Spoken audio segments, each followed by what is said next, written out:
The Devil and the Deep Blue Sea, a Good Omens multi-voice podfic written by Waywarder and read by SkyAsimaru and Djapchan. Chapter 6 Spheniscus Demersus. When all the light's out, where you going? I keep a window for you, it's always open. I'm like a lighthouse, I'm a reminder of where you're going. I'm in your head now, from every second now.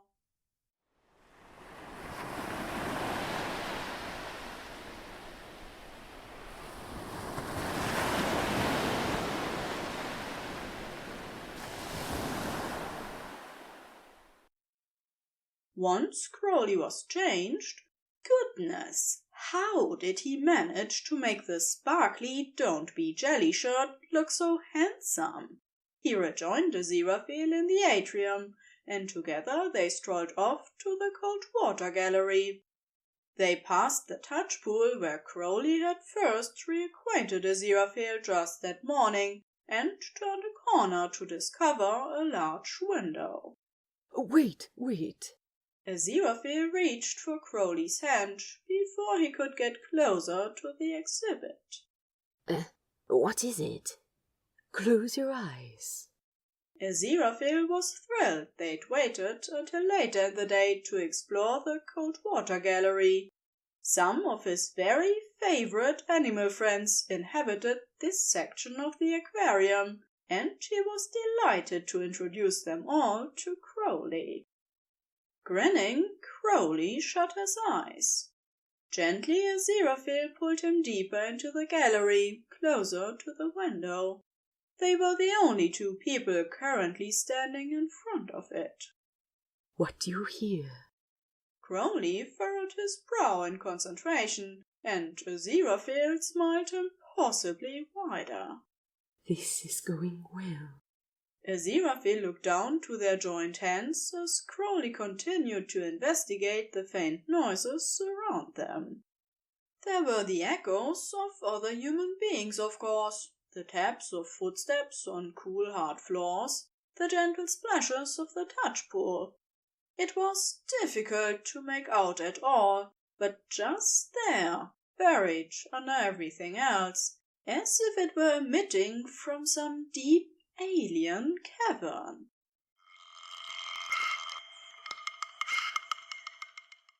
Clicks? Crowley's eyes stayed dutifully shut, and Aziraphale wondered, heart pounding, what it would be like to close the distance between them and kiss him. Sort of squeaks and whistles? It's a little like the dolphins. A lot like the dolphins, in fact. Open your eyes. Crowley's eyes fluttered open, just as an enormous white whale swam past the front of the window. Crowley took a step back and laughed, seemingly surprised at the sight of it. Is that a dolphin? It's huge! This? Aziraphale placed a hand lovingly up to the acrylic. Is a beluga whale. Beluga? Like the caviar? Not quite. Beluga derives from the Russian word for white. So the beluga in beluga caviar actually refers to beluga sturgeon. Right, because these guys are mammals, right? No eggs? Exactly so. Aziraphale squeezed Crowley's hand, trying not to be too overwhelmed in his delight over Crowley remembering anything they had ever discussed in their less than 24 hours of, well, whatever this was. Courtship? Goodness! There were 3 whales swimming in the habitat before them. As Aziraphale and Crowley watched, one whale swam right up the front of the window, pressing its thick, white skin against the surface. Aziraphale could have stared at them for hours and hours. What makes them whales and not dolphins? An excellent question. A dolphin, actually, is a sort of whale. Killer whales, in fact, are the largest dolphin species, despite their name. And so these ones live where it's quite chilly? In the Arctic and subarctic, the white coloration helps them to blend in with their surroundings, to help them evade predators. What could eat one of these? Killer whales and polar bears.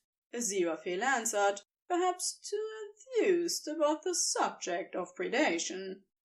Where's their little top fin thing, like the dolphins have got? Crowley pointed with his free hand as another whale floated by.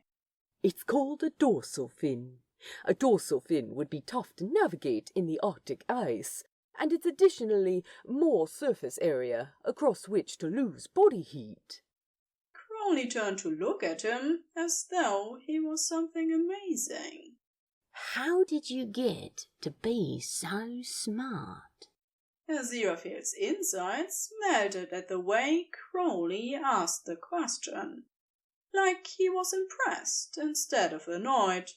Like he didn't think Aziraphale was a know-it-all or something even worse. Well, I've always loved to learn. Aziraphale said, gazing back at the whales. And to read, and to study and memorize. When I was small, one of my classmates brought their dog to show and tell.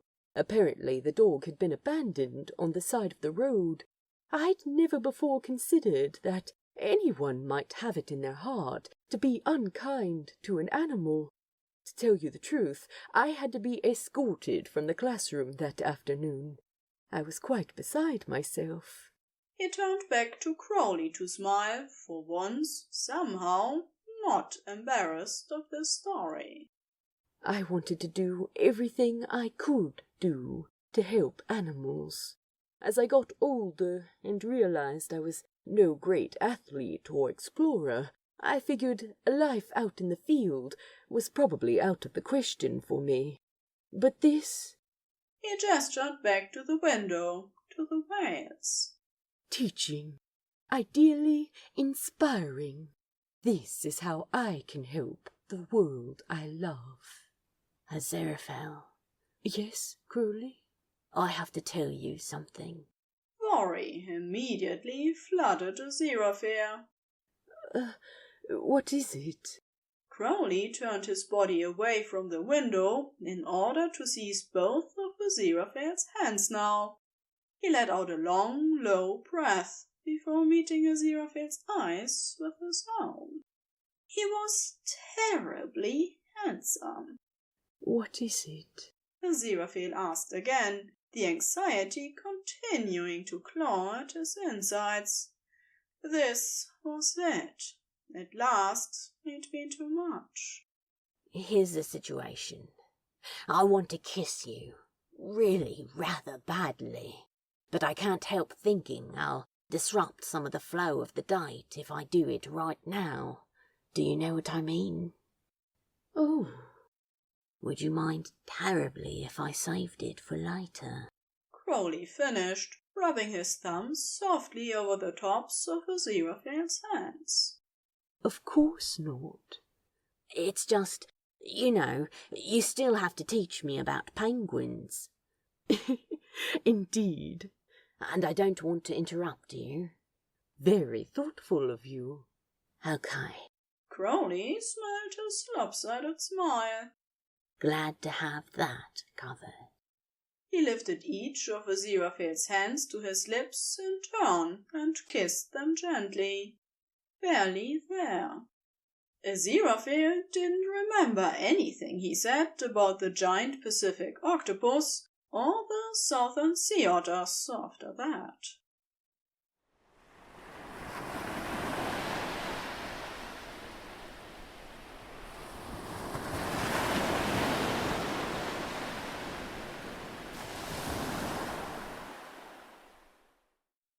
In fact, Aziraphale really only began to regain his composure as they turned the corner past the sea otters and started up a ramp to a new exhibit. Penguins! Always liked these weirdos. What do you like about them? Aziraphale asked as they walked closer to the habitat, which was, sure enough, full of waddling little black and white birds. Saw a documentary about them once. Crowley crouched down to peer at the birds underwater. They can't fly, can they? They cannot. But they make it work anyway. Crowley grinned as one of the penguins caught sight of his shiny watch and swam right up to him, following the movement of his wrist. You don't have to fly to be a good bird, do you, beautiful? No, not at all. Do you know why they can't fly?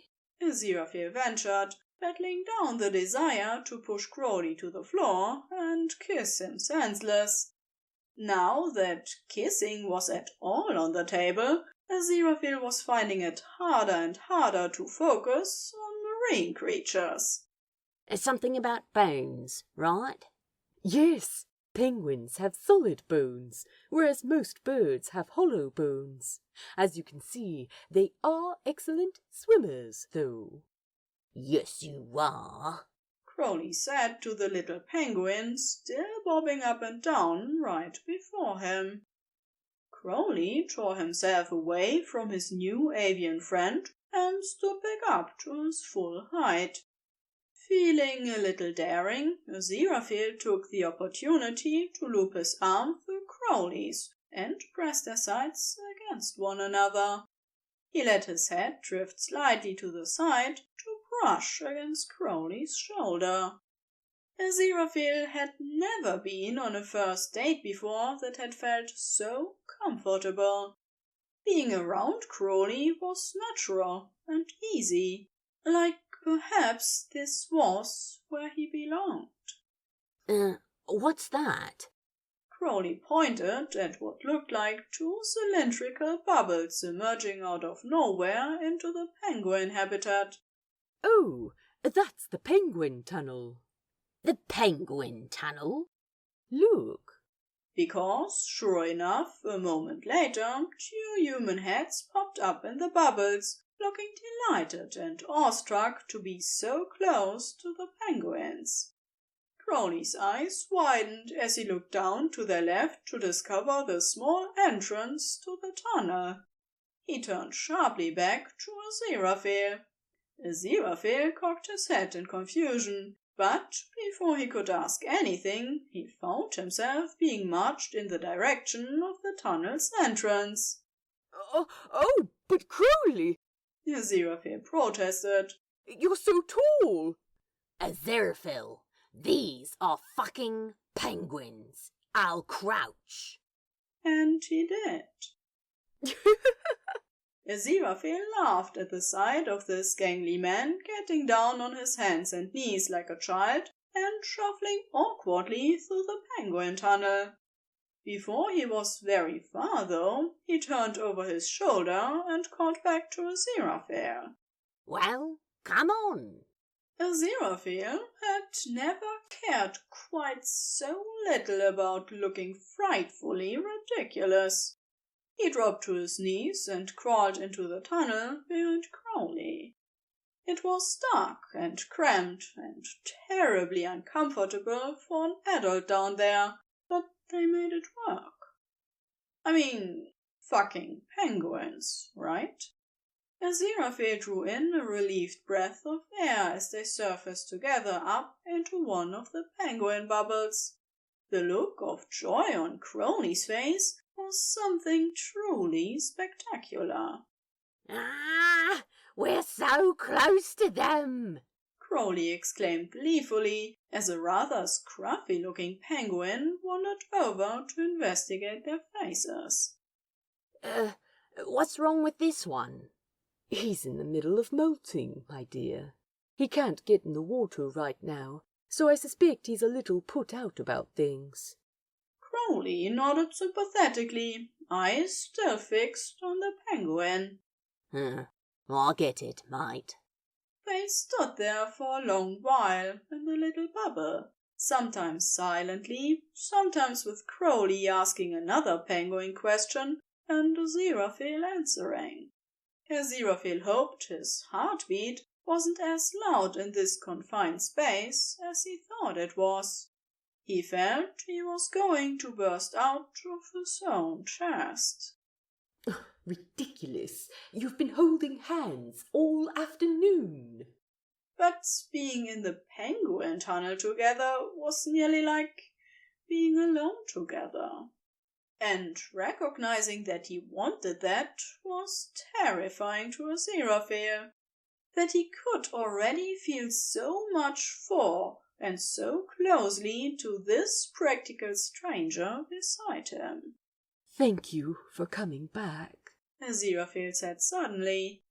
Well, thank you for inviting me back, Crowley said, shifting his focus from the penguins to Aziraphale. He took a slight step forward, bringing their chests almost against one another. And thank you for listening to me talk about dolphins and sea stars and...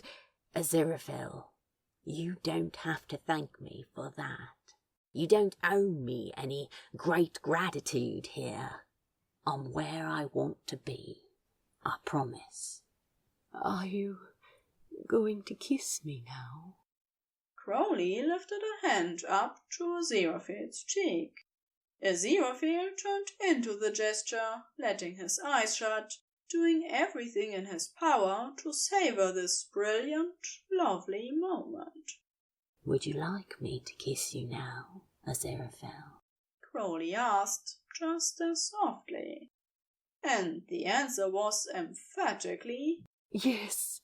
But Aziraphale kept his eyes closed for just a moment to think about it. To think through every single silly romantic daydream he'd ever had of sharing a special moment with a special person here at his favorite place. Not yet, Aziraphale confessed. Not yet. Crowley nodded. You'll know when.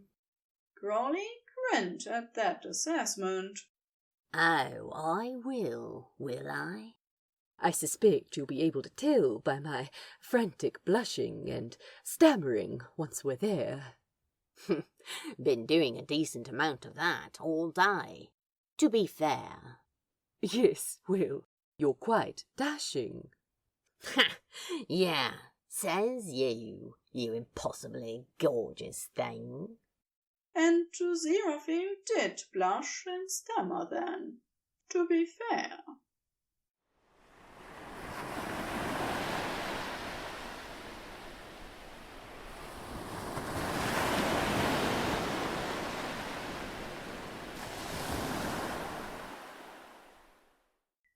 Don't go. No, the night's not over. I just want to get a little bit closer. And I press you to the pages of my heart. To be continued in Chapter 7.